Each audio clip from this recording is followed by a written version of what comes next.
Review time.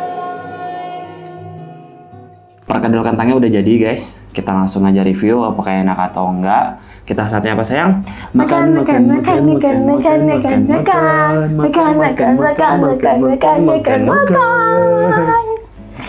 Oke, ini gue buat perkedel kentang ini resepnya dari channel siapa sayang? Dari resep Erlita dan juga viewersnya udah mencapai 1,3 juta guys.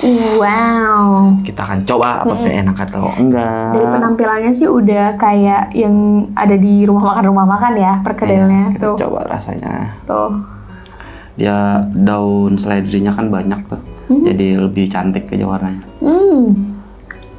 Enak sayang. Guys, ini enak.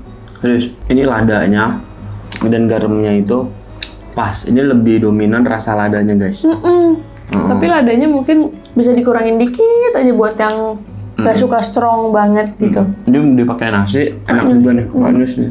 Nasi sambal sama ini udah cocok banget nih buat buka puasa ataupun buat sarapan, buat sahur.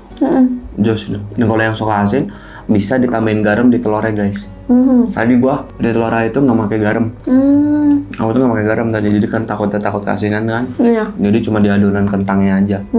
Tapi enggak sih, cukup nggak ada rasa kurang asin. Cuman mungkin notes dari aku ya ladanya dikurangin aja gitu. Disesuaikan selera aja. Ini daun seledrinya gue banyakin.